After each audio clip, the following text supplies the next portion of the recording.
அனைவருக்கும் வணக்கம். இன்னைக்கு நம்ம மலையாள சினிமால ரீசெண்டா ரிலீஸ் இருக்கக்கூடிய ஆமோஸ் அலெக்சாண்டர் அப்படின்ற ஒரு சூப்பரான கிரைம் த்ரில்லர் படத்தை பத்தி தான் இந்த வீடியோல பார்க்க போறோம். சோ வீடியோக்குள்ள போறதுக்கு முன்னாடி இந்த படத்தோட வல்லனை பத்தி சொல்லணும் அப்படின்னா, படத்தோட நாயகி ஒரு பெரிய ரிப்போர்ட்டர். அவங்களுக்கு ஒரு ரேண்டமான மெயில் வர ஆரம்பிக்குது. அந்த மெயிலால இவங்க ஒருத்தர் இன்டர்வியூ பண்ணணும் அப்படின்ற மாதிரி போக ஆரம்பிக்கிறாங்க. அதுக்கப்புறம் அவங்க வாழ்க்கையை திருப்பி போடுற பல விஷயங்கள் நடக்க ஆரம்பிக்குது. கிளைமேக்ஸ்ல ஒரு சூப்பரான ட்விஸ்டையும் நமக்கு கொடுத்து இந்த படத்தை முடிச்சிருப்பாங்க. சோ கண்டிப்பா இந்த படம் உங்களுக்கு பிடிக்கும் அப்படின்ற நம்பிக்கையில இந்த வீடியோக்குள்ள உங்களை கொண்டு போறேன். இந்த படத்தோட ஸ்டார்டிங் சீன்ல ஜான் அப்படின்ற ஒரு கேரக்டர் தன்னோட வாழ்க்கையில பண்ண தப்புகள் எல்லாத்தையும் ரிக்ரெட் பண்ணி யாரோ ஒருத்தர் கிட்ட சொல்லிக்கிட்டே இருக்க மாதிரி காமிக்க. அதே சமயத்துல மேரி அப்படின்ற ஒரு பெண் இந்த இமாச்சல பிரதேசம் இருக்கு இல்லையா, அங்க ரெஸ்ட் எடுத்துக்கிட்டு இருக்காங்க அப்படின்றத நமக்கு காமிச்சிட்டு அப்படியே கட் பண்ணி இந்த மேரி ஜான் ரெண்டு பேர்கிட்ட போக ஆரம்பிக்குது. சோ இவங்க ஒரு ரிப்போர்ட்டர் அண்ட் கேமராமேனா இருக்கவர் தான் ஜான் அப்படின்றத நமக்கு காமிக்க ஆரம்பிக்கிறாங்க. ஒரு மைனர் பொண்ணை கற்பழிச்சிட்டாங்க அப்படின்றதுக்காக ஒருத்தரோட கேஸ் இவங்க ரெண்டு பேரும் சேர்ந்து எக்ஸ்போஸ் பண்ண ஆரம்பிக்கிறாங்க. இது மூலமா இவங்களுக்கு பல கிரெடிட்ஸ் கிடைக்குது அப்படின்ற மாதிரியும் அண்ட் இவங்களோட பர்சனல் லைஃப் கொண்டு போக ஆரம்பிக்கிறாங்க. ரெண்டு பேருமே லிவிங் டுகெதர்ல இருக்காங்க அண்ட் கூடிய சீக்கிரத்துல கல்யாணம் பண்ணிக்க போறாங்க அப்படின்ற விஷயத்தை ஒரு பாடல் மூலமா நமக்கு காமிச்சுக்கிட்டே இருக்க. அப்படியே கட் பண்ண ஆமோஸ் அலெக்சாண்டர் அப்படின்ற ஒரு வயசானவர் டிவி நியூஸ்ல போய்கிட்டு இருக்க விஷயங்களை எல்லாத்தையும் பார்க்க ஆரம்பிக்கிறாரு. கற்பழிப்பு பண்றவங்களுக்கு கொடூரமான தண்டனை வழங்கணும் அப்படின்ற மாதிரி மேரி பேசிக்கிட்டே இருக்கும்போது அதில் முடியும் போது உங்களுக்கு ஏதாவது ஃபீட்பேக் இருந்தது அப்படின்னா இந்த மெயிலுக்கு நீங்க அனுப்பலாம் அப்படின்ற மாதிரி மெயில் ஐடியோ வெப்சைட் ஐடியோ சொல்லுவாங்க இல்லையா,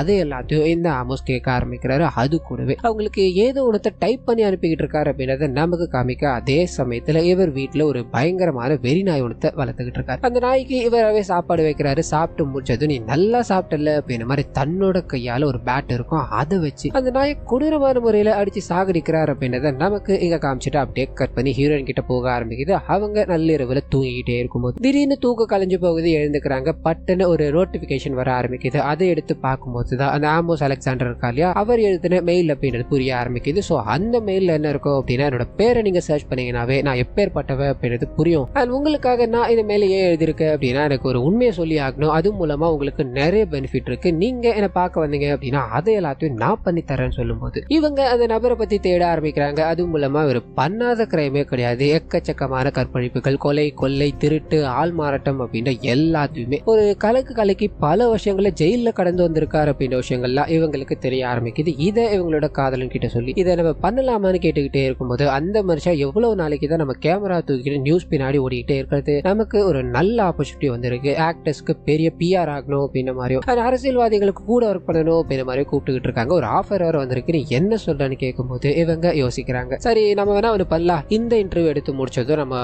ட்ரிப்புக்கு பிளான் பண்ணியிருந்தோம் இல்லையா, ஹிமாச்சலஸ் போறது, அங்க போறோம், பயங்கரமா செலிப்ரேட் பண்றோம். அதுக்கப்புறமா நம்மளோட கரியரை நோக்கி நம்ம போக ஆரம்பிக்கலாம் அப்படின்ற மாதிரி சிரிச்சுக்கிட்டு அந்த நபரை சந்திக்கணுன்றதுக்காக போக ஆரம்பிக்க. அந்த நபர் பாத்தீங்கன்னா இந்த ரப்பர் தோட்டம்லாம் இருக்கும் இல்லையா, அதுக்கு நடுவுல ஒரு பேய் வீடு மாதிரி இருக்க, அந்த வீட்டுக்குள்ளதான் இருக்கான்னு அட்ரஸ் அனுப்பி வைக்க இவங்க அங்க போக ஆரம்பிக்கிறாங்க. இவங்க வருகைக்காக அவர் காத்துக்கிட்டு இருக்காரு அப்படின்ற விஷயத்த நமக்கு காமிக்கும் போது வந்ததுல இருந்து இவரை பார்த்ததும் இவங்க ரெண்டு பேருக்கும் ஒரு மாதிரி நெருடலா இருக்கு. அண்ட் இதுலயும் ஹீரோயின் இருக்காங்க இல்லையா, அவங்களுக்கு முதல் சந்திப்பே ஒரு மாதிரி அன்கம்ஃபர்டபுள் சிச்சுவேஷனை கொடுக்குது அப்படின்ற எல்லாத்தையும் நமக்கு காமிச்சுக்கிட்டே இருக்கும்போது கூப்பிட்டு உட்கார வச்சு இவர்கிட்ட பேட்டி எடுக்க ஆரம்பிக்கிறாங்க. அது மூலமா இவரோட பிளாஷ்பேக்கும் நமக்கு தெரிய ஆரம்பிக்குது. 20 வயசுல இவரோட காதலியை ஒரு கொலை பண்ணார் அப்படின்ற மாதிரியும் தொடர்ச்சியான கொலைகள், தொடர்ச்சியான கற்பழிப்புகள் அப்படின்ற மாதிரி எல்லாத்தையும் பண்ணிக்கிட்டு இருந்திருக்காரு. இதுக்கான தண்டனை எல்லாத்தையும் ஜெயில அனுபவிச்சுட்டு தான் இப்போ இருக்காரு அப்படின்ற விஷயங்கள் எல்லாத்தையும் இவங்க சொல்லிக்கிட்டு இதை பத்தி நீங்க என்ன நினைக்கிறீங்க, உங்களோட வாழ்க்கையில நீங்க ரிக்ரெட் பண்ணிக்கிட்டு இருக்கீங்களா அப்படின்ற மாதிரி கேட்கும்போது அந்த நபர் வந்ததுல இருந்து இவங்க கிட்ட ஒரு மாதிரி ஆட்டிடியூடா தான் பேசிக்கிட்டு இருக்காரு. இவங்க கேட்கிற கேள்வி இருக்கு இல்லையா, அதுக்கு இவர் சொல்ற பதில வேறையா இருக்கும். இதெல்லாமே இவங்களுக்கு முதல்ல பிடிக்கல அப்படின்னாலும் போக போக கேட்க ஆரம்பிக்கிறாங்க. அது மூலமா இவ்வளோ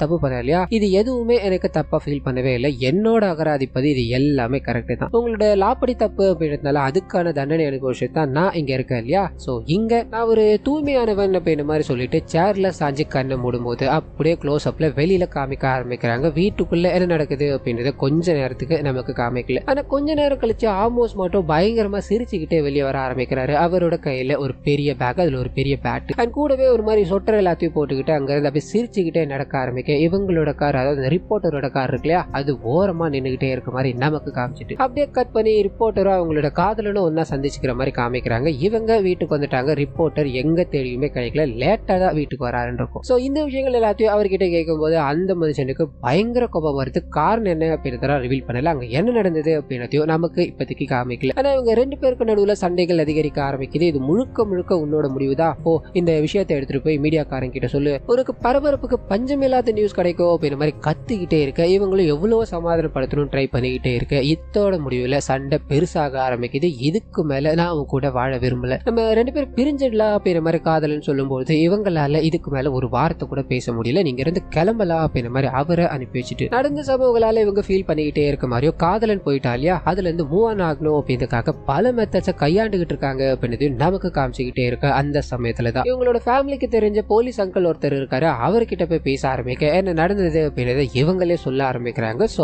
அன்னைக்கு இவங்க இன்டர்வியூ எடுக்கணும் அப்படின்ற மாதிரி அந்த ரேபிஸ்ட பாக்கணும்னு போனாங்க இல்லையா, அந்த சமயத்துல ஒரு ஜூஸை கொடுத்திருக்கா, சாப்பிட்டது 2 பேரும் மயக்கம் போட்டு விழுந்திருக்காங்க. அதுக்கப்புறம் தன்னோட உடைமைகள் எல்லாத்தையுமே அவன் திருடிட்டு அங்கிருந்து போயிட்டா அப்படின்ற விஷயத்த சொல்லி இதை நீங்க அன்அபிஷியலா எடுத்து பண்ண முடியுமா, இதை ஒரு ரிக்வெஸ்டா எடுத்துக்க முடியுமான்னு கேட்க இவரும் பாக்குறாரு. உன்னோட காதல நீங்க மாதிரி கேட்கும் போது இல்ல எனக்கு அவனுக்கும் செட் ஆகல, இதுக்கு மேல நீங்க அவனை இதுல இன்வால்வ் பண்ணாதீங்க, எனக்காக இந்த விஷயத்த மட்டும் பண்ணி கொடுங்க, நான் அங்கிருந்து கிளம்ப ஆரம்பிக்க. அப்படியே கட் பண்ணி அன்னைக்கு நடந்தது இல்லையா அந்த சம்பவத்திலே போக ஆரம்பிக்குது. சோ இவங்க இன்டர்வியூ எடுத்துக்கிட்டே இருக்கும்போது இவங்களோட காதலன் இருக்கா இல்லையா, அவர் வெளியே வந்து ஒரு தம்ம போடணும் அப்படின்றதுக்காக அங்க ஹேர் எல்லாத்தையும் வாங்கிட்டே இருக்கும்போது உள்ள அந்த ஆமோஸ் அலெக்சாண்டர் இருக்கா இல்லையா, அவர் நிறைய போட்டோஸ் எல்லாத்தையும் காமிக்க ஆரம்பிக்கிறார். அது மூலமா இவர் போகாத ஸ்டேட்டே கிடையாது, ஒவ்வொரு வாட்டியும் ஒவ்வொரு ஸ்டேட்டுக்கு போய் அங்க இருக்க லோக்கல் வேலைகளை செஞ்சு இவரோட வாழ்க்கையை இவர் மறைமுகமா வாழ்ந்துகிட்டு இருந்தாரு. இதனாலதான் இவரோட பாதி வாழ்க்கையில நிறைய கிரைம் எல்லாத்தையும் பண்ணிக்கிட்டு இருக்காரு அப்படின்னு தெரிய ஆரம்பிக்குது. இவருக்கு எங்க கம்ஃபர்டபுளா இருக்கோ அங்கதான் இவரோட கிரைம் நடத்துறதுக்கு ஏதுவான இடத்தையா செலக்ட் பண்றாரு அப்படின்ற எல்லாத்தையுமே ஹீரோயின் கிட்ட பகிர்ந்துகிட்டே இருக்க அவங்க இது எல்லாத்தையும் கேட்டு ஒரு மாதிரி பாத்துக்கிட்டே இருக்காங்க. அப்படியே கட் பண்ண பிரசன்ட்ல சோ அந்த நபரை விசாரிக்கணும் அப்படின்றதுக்காக போலீஸ்காரங்க அங்க போகும்போது அந்த நபர் இருந்ததுக்கான எந்த அடையாளமும் இல்லை. ஆனா இவங்களுக்கு ஒரு ஸ்ட்ரகிள் நடந்திருக்கு அப்படின்ற விஷயம் மட்டும் புரிய ஆரம்பிக்குது. சோ எவிடன்ஸ் தேடி அலைஞ்சுக்கிட்டே இருக்க மறுபடியும் பிளாஷ்பேக் உள்ளே போக ஆரம்பிக்குது. சோ இவங்க இன்டர்வியூ எடுத்துக்கிட்டே இருந்தாங்க இல்லையா, இவங்க கொஞ்சம் நேரம் ரெஸ்ட் எடுக்கணும், அதாவது சின்ன பிரேக் வேணும் அப்படின்றதுக்காக அந்த நபர்கிட்ட பேசிக்கிட்டே இருக்கும்போது நான் வேணா ஒரு தம்ம புடிச்சிட்டு வரேன்னு அப்படின்ற மாதிரி ஆமோஸ் வெளியே போக ஆரம்பிக்க அவங்களோட காதலனை சந்திக்கிறார். அண்ட் சும்மா இல்லாம உனக்கும் உன்னோட காதலிக்கும் நிறைய விஷயங்கள் போகிட்டே இருந்திருக்கும் இல்லையா, நான் பெண்களை பாக்குறது என்னோட சுகத்துக்காக மட்டும்தான், அதுக்காக தான் அவங்க என் கூட இருக்காங்க அப்படின்ற மாதிரி அவரை டீஸ் பண்ற வகையில பேசிக்கிட்டே இருக்க கடுப்பாகிறாரு.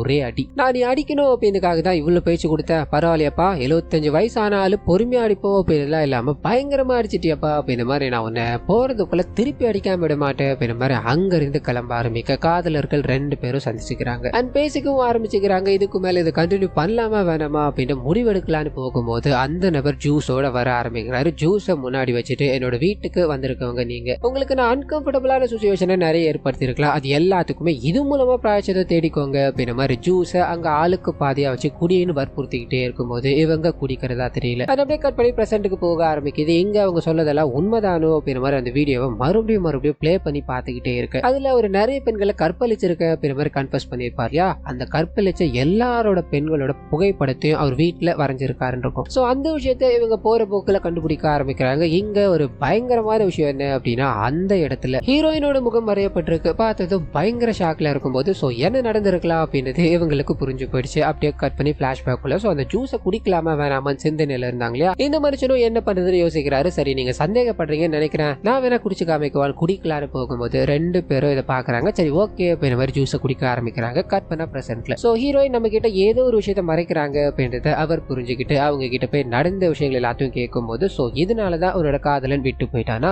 அந்த ஆமோஸ் உன்னை கற்பழிச்சிருக்கானா அப்படின்ற விஷயங்கள் எல்லாமே கன்ஃபார்ம் பண்ணிக்க ஆரம்பிக்கிறாரு. இது எல்லாத்தையுமே நாங்க பாத்துக்கிறோம், ஒரே ஒரு கம்ப்ளைண்ட் கொடுத்தா மட்டும் போதும், நீங்க இருந்து கிளம்பி கொஞ்ச நாள் எங்கேயாவது போயிட்டு வான்னு சொல்லும்போது இவங்க ஆழ்ந்த சிந்தனைக்கு போக ஆரம்பிக்கிறாங்க. முடிவுல இந்த விஷயத்தை பத்தி கம்ப்ளைண்ட் கொடுக்கணும் அப்படின்னு என்னெல்லாம் இவங்களுக்கு இல்ல. இந்த விஷயத்த கம்ப்ளைண்ட் கொடுக்காம ஏதாவது பண்ண முடியுமான்னு கேட்க போலீஸ்காரரும் அவரோட ஃப்ரெண்டான ஸ்டீஃபன் அப்படின்றவரை உள்ள கொண்டு வந்து அந்த பொண்ணு கம்ப்ளைண்ட் கொடுக்க மறுக்கா, இதுக்காக அந்த ஆமோஸை வெளியே விட்டோம் அப்படின்னா நமக்கு பல பிரச்சனைகள் வரக்கூடும், இது நல்ல அன்அபிஷியலா இந்த கேஸை விசாரிக்கணும் அப்படின்றதுக்காக நிறைய இடங்களுக்கு தேடி அலைய ஆரம்பிக்கிறாங்க. ஆமோஸ் இங்க இருந்தார் அங்க இருந்தார் அப்படின்ற மாதிரி நிறைய பேரை சந்திச்சு கொஞ்சம் கொஞ்சமா லீட் பிடிச்சி போயிட்டு இருக்காங்க அப்படின்றத நமக்கு காமிச்சுக்கிட்டே இருக்க. இன்னொரு பக்கம் ஹீரோயினும் அவங்களோட ட்ரிப்பை ஸ்டார்ட் பண்ணி அவங்க நிறைய இடங்களுக்கு பயணிக்க ஆரம்பிக்கிறாங்க.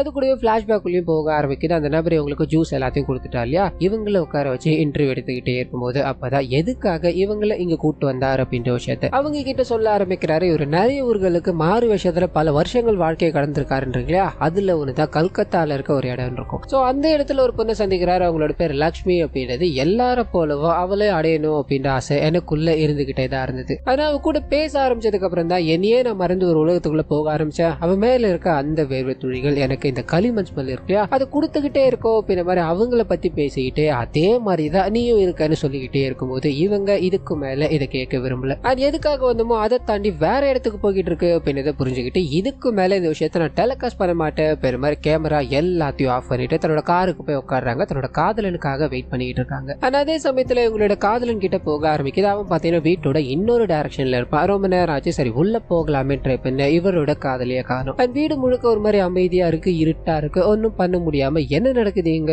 மாதிரி பொறுமையா போக்கிட்டே இருக்கும்போது அந்த நபரால இவர் பின்மண்டையில அந்த பேட் இருக்கு இல்லையா, அதால தாக்கப்பட்டாரு, பொத்துன்னு கீழே விழுறாரு அப்படின்றத நமக்கு எங்க காமிச்சிட்டு பிரசன்ட்ல ஹீரோயின் கிட்ட அவங்க டிராவல் பண்ண ஆரம்பிச்சாங்க இல்லையா. அதுக்கான காரணம் என்ன அப்படின்னா அவரோட வாழ்க்கையில அவர் சந்திச்ச ஒரு அழகான பெண் இருக்காங்க இல்லையா, அவங்கள பார்க்கணும் அப்படின்ற மாதிரியும் அவங்க மூலமா ஏதாவது தெரிஞ்சுக்கலாமா, நான் அவர் பிடிக்கலாமா அப்படின்னு நோக்கத்துலதான் அவங்கள தேடுற பயணமா தான் இந்த ட்ரிப் இருந்தது அப்படின்ற மாதிரி அவங்களோட அட்ரஸை கண்டுபிடிச்சா அங்க இங்க நலஞ்ச ஒரு இடத்துக்கு போகும்போது அவங்க 3 வருஷத்துக்கு முன்னாடி கோயிலுக்கு போகும்போது ஒரு ஆக்சிடென்ட்ல இறந்து போயிட்டாங்க அப்படின்ற விஷயம் தெரிய ஆரம்பிக்குது. என்ன பண்ணுறதுன்னு தெரியாம ரிட்டர்ன் வந்துகிட்டே இருக்கு. அதே சமயத்துல இந்த கேஸை அன்அபிஷியலா வச்சு சுத்திட்டு இருக்காரு இல்லையா ஷீஃபன், அந்த மனுஷனை ஒரு ரவுடி பசங்க அவரோட பழைய கேஸ் விஷயமா அடிக்கணும் அப்படின்ற மாதிரி வரும்போது சண்டை போட்டுக்கிட்டே இருக்கும்போது திடீர்னு ஒரு வேன் வந்து குறுக்குல விழுந்துருது. அதுல ஒரு பெரிய ஆக்சிடென்ட் ஏற்பட ஆரம்பிக்குது. ஒன்னும் புரியாம அந்த வேனை செக் பண்ணி பார்த்துக்கிட்டே இருக்கும்போது அதுல தான் இவர் தேடி அலைஞ்சுகிட்டு இருக்க ஆமோஸ் அலெக்சாண்டர் இருக்கார் அப்படின்ற விஷயம் தெரிய ஆரம்பிக்குது. சோ இவ்வளவு நாட்களா தேடிக்கிட்டு இருந்தோம், இப்ப நம்ம கண்ணெதிரில் வந்துட்டாரு அப்படின்ற மாதிரி இந்த விஷயத்தை அவருக்கு வேலை கொடுத்தாரு, அவர்கிட்ட கொண்டு போக அவரு என்ன பண்ணலாம்னு யோசிக்கிறார். இன்னொரு பக்கம் ஹீரோயின் கிட்ட போக ஆரம்பிக்கிறது, தன்னோட வாழ்க்கையை மறுபடியும் முதல்ல இருந்து ஆரம்பிக்கணும் அப்படின்றதுக்காக எங்க வீட்டாங்களோ அந்த ஷோவை மறுபடியும் கண்டினியூ பண்ண ஆரம்பிக்க இந்த வாட்டி அந்த ஆமோஸ் அலெக்சாண்டர் பத்தி பேச ஆரம்பிக்கிறாங்க. டிவியில அந்த நியூஸ் ஓடிக்கிட்டே இருக்கும்போது ஜான் இருக்கா இல்லையா, அவரோட லைஃப்குள்ள போக ஆரம்பிக்குது. அவருக்குன்னு தனியா ஒரு கம்பெனியை தேடிக்கிட்டாரு. 2 பேருக்கும் சேர்ந்து குழந்தை பிறக்க போகுது அப்படின்ற விஷயங்கள் எல்லாத்தையும் எங்க நமக்கு காமிச்சுக்கிட்டே இருக்கும்போது இவர் இந்த விஷயத்தை டிவியில பார்த்ததுல இருந்து ஒரு மாதிரி அப்செட்டாவே இருக்காரு. என்ன பண்ணலாம் அப்படின்ற சிந்தனையிலே இருக்காரு. அப்பதான் தன்னோட மனைவி இதை பத்தி கேட்கும் போது நடந்த விஷயங்கள் எல்லாத்தையும் சொல்ல ஆரம்பிக்க ஸ்டார்டிங் சீன்ல பேசிக்கிட்டே இருந்தாலியா அந்த விஷயம் எங்க கனெக்ட் ஆகுது அப்படின்றத நமக்கு காமிச்சிட்டு இன்னொரு பக்கம் ஹீரோயின் கிட்ட அந்த ஆமோஸ் அலெக்சாண்டரை நாங்க பிடிச்சிட்டோம் அப்படின்ற தகவல் இவங்களுக்கு கிடைக்க ஆரம்பிக்குது. அவரை பார்க்கணும் அப்படின்ற மாதிரி போக ஆரம்பிக்க மறுபடியும் பிளாஷ்பேக் உள்ளே போக ஆரம்பிக்குது. கொஞ்ச நேரம் ஆயிடுச்சு, நம்மளோட காதலனை இன்னும் காணும். என்ன பண்ணலாம்னு யோசிக்கிறாங்க. மறுபடியும் உள்ள போக ஆரம்பிக்கிறாங்க. பயங்கரமான இருட்டு. அதுல அந்த ஆமோஸ் தேடி தன்னோட காதலனை தேடி அலைஞ்சுக்கிட்டு இருக்காங்க அப்படின்றத நமக்கு காமிச்சுக்கிட்டே இருக்கு. இது கூடவே இந்த மனுஷன் ஒரு ரிக்வெஸ்டா அவங்க கிட்ட வச்சிருப்பார். அது என்ன அப்படின்னா, இது வரைக்கும் நான் பண்ண விஷயங்கள் எல்லாத்துக்குமே தண்டனை அனுபவிச்சிட்டேன் இல்லையா, மிச்ச காலத்தை நான் ஜெயில போய் சகல சௌகரியங்களோட அனுபவிக்கணும் அப்படின்ற மாதிரி ட்ரை பண்ணிட்டு இருக்கேன். இதுக்கு தேவையானது எல்லாமே எந்த வித வழக்குலயும், அதாவது இது வரைக்கும் எந்த தப்புமே பண்ணாத ஒரு பொண்ணு கிட்ட இருந்து என் மேல ஒரு கம்ப்ளைண்ட் வரணும் அப்படின்றதா. அதை நம்ம ஹீரோயினை வச்சு ஸ்டார்ட் பண்ணலாம் அப்படின்னு முனைப்புல தான் இவர் இங்க கூப்பிட்டு இருப்பாரு. அந்த விஷயங்கள் எல்லாமே இங்க நமக்கு ரிவீல் பண்ணிட்டு ஹீரோயின் அவர் பின்னாடி இருந்து அடிக்க ஆரம்பிக்கிறாரு. மயக்கம் போட்டு விழுந்ததோ அவங்கள அந்த இடத்துல கற்பழிக்கிறார் அப்படின்றதையோ இப்போ என் மேல ஒரு கேஸ் வரப்போகுது இல்லையா, இந்த ஒரு விஷயம் எனக்கு போதும் அப்படின்ற மாதிரி அங்க இருந்து அந்த உடைமைகள் எல்லாத்தையும் எடுத்துக்கிட்டு கிளம்பிக்கிட்டு இருக்காரு அப்படின்றத இங்க கனெக்ட் பண்ணிட்டு அப்படியே பிரசன்ட்ல அவரை போய் சந்திச்சிட்டாங்க. அவருக்கு ஒரு 2 ஆப்ஷனை தர ஆரம்பிக்கிறாங்க. ஒன்னு, நீ சொன்ன மாதிரியே உன்னோட மிச்ச வாழ்க்கை ஜெயில அனுபவிக்கணும் அப்படின்றதா சொன்னா உன் மேல கம்ப்ளைண்ட் கொடுக்கலாம். 2வது, ஒழுங்கா நீ என் கூட வரணும் அப்படின்றது. இந்த மனுஷன் அவன் கூட வர அப்படின்ற மாதிரி ஒத்துக்கிட்டு இவரை பாத்தீங்கன்னா ஒரு ஓல்டேஜ் ஹோம்ல தான் கேர் பண்ணி பாத்துக்கிட்டு இருந்தாங்கன்னு இருக்கும். அந்த இடத்துல இவரை நான் கூட்டு போகிறேன் அப்படின்ற மாதிரி சைன் எல்லாத்தையும் பண்ணிட்டு கார்ல பயணம் பண்ணிக்கிட்டே இருக்க இந்த மனுஷன் அவங்கள பார்த்து முறைச்சுக்கிட்டே இருக்காரு. அவங்க நிறைய கேள்விகளை அடுக்கடுக்கா கேட்டுக்கிட்டே இருக்கும்போது பதில் சொல்ல முடியாம தத்தளிச்சுக்கிட்டே இருக்க அப்படியே கற்பனா எந்த வீட்டுல அந்த சம்பவம் நடந்ததோ அதே வீட்டுல அவரை கட்டி போட்டுட்டு நீ பல பெண்களை ஆசைக்காக கொலை பண்ண கற்பழிச்ச அப்படின்ற மாதிரி சொல்லிக்கிட்டே இருக்க இல்லையா. ஒரு முழுமையான பெண் அடையணும் அப்படின்னா அவளோட உடல் அடைஞ்சா மட்டும் போதாது, அவளுக்குன்னு மனசு அண்ட் விருப்பு வெறுப்புகள் அப்படின்ற எவ்வளவோ இருக்கு. அதை எல்லாத்தையும் தாண்டி உடலுக்காக நீ இத்தனை பேரை கொலை பண்ணுவியா அப்படின்ற மாதிரி அவரை கொஞ்சம் கொஞ்சமா துன்புறுத்திக்கிட்டே இருக்க அந்த மனுஷனை ஒரு கட்டத்துக்கு மேல என்னால இதுக்கு மேல எதுவும் பண்ண முடியாது, இவனை பண்ணு என்ன கொலை பண்ணிட்டு அந்த ஒரு விஷயத்த எனக்கு தான் போதும் அப்படின்ற மாதிரி கத்திக்கிட்டே இருக்கும்போது நான் உன்னை கொலை பண்ணிட்டேன் அப்படின்னா உனக்கு ஒரு முக்தி அடைஞ்ச மாதிரி ஆயிடும், நீ இறந்து போக கூடாதுரா, ஆனா அதுக்கு மேல உனக்கு அனுபவிச்சாகணும் அப்படின்ற மாதிரி அவங்களோட கைக்கு கிடைக்கிற ஷார்ப்பான பொருட்கள் எல்லாத்தையும் எடுத்து இவரோட உடல்ல கண்ணுக்கு தெரியுற இடங்கள் எல்லாத்தையும் குத்தி கிழிச்சுக்கிட்டே இருக்கும்போது அவர் வலியால துடிச்சுக்கிட்டே இருக்காரு. அப்படியே ஒரு சில மாதங்கள் கழிச்சு இந்த கேஸ் கம்ப்ளீட்டா முடிஞ்சு போயிடுச்சு. அந்த ஹீரோயினும் தன்னோட லைஃபை பாத்துக்கணும் அப்படின்றதுக்காக ஒரு சோலோ ட்ரிப்பை பிளான் பண்ணி எங்க ஹிமாச்சலேஸ்ல இவங்க கப்புலா போகணும்னு நினைச்சாங்களோ அங்க பயணப்பட்டுக்கிட்டு இருக்காங்க அப்படின்றத ஒரு பாடல் மூலமா நமக்கு காமிச்சுக்கிட்டே இருக்கேன். இவங்களோட போலீஸ் அங்கிள் இருக்கா இல்லையா, அவர் மூலமா ஒரு தகவல் கிடைக்க ஆரம்பிக்குது. நாம ஒரு பெரிய தப்பு பண்ணிட்டோம், இப்ப என்ன பண்றதுன்னு எனக்கு புரியலன்னு சொல்ல இவங்களுக்கு ஒன்னும் புரியல. வேகமா ஊருக்கு வந்துகிட்டே இருக்கும்போது அப்பதான் இங்க என்ன நடந்திருக்கு அப்படின்ற விஷயத்த நமக்கு காமிக்க ஆரம்பிக்கிறாங்க. சோ இவங்க அவர் துன்புறுத்தணும் அப்படின்றதுக்காக அவரோட உடம்புல எக்கச்சக்கமான குத்துகள் எல்லாத்தையும் குத்திட்டு போயிட்டாங்கன்னு இருக்கும் இல்லையா. ஆக்சுவலா அன்னைக்கு அவர் இறந்து போக கிடையாது, அதுக்கு பதிலா அங்கிருந்து தப்பிச்சுட்டாரு. இதே மாதிரி பேட்டர்ன்ல, அதாவது ஹீரோயினை கூப்பிட்டா இல்லையா, அதே பேட்டர்ன்ல இன்னும் பல பெண்களை கூப்பிட்டு சீரழிச்சுக்கிட்டு இருக்காரு அப்படின்ற விஷயத்த இங்க நமக்கு காமிச்சுக்கிட்டே இருக்கு. அதே சமயத்துல இதுல இன்வால்வ் ஆன எல்லாருக்குமே அவன் எப்படி பிடிக்க போறோம், இதுக்கு மேல நம்ம என்ன பண்றது அப்படின்ற ஒரு கேள்விக்குறி இருக்கு. இந்த கேள்விக்குறியோடைய இந்த படத்தை முடிக்கிறாங்க அப்படின்ற மாதிரி இருக்கும். ஸோ கண்டிப்பா இந்த படமும் என்னோட வாய்ஸ் ஓவர் உங்களுக்கு பிடிச்சிருக்கும் நம்புறேன். இந்த வீடியோல ஏதாவது நிறை குறைகள் இருந்தது அப்படின்னா அதை மறந்துடாம கமெண்ட்ஸ்ல பதிவிட்டுருங்க.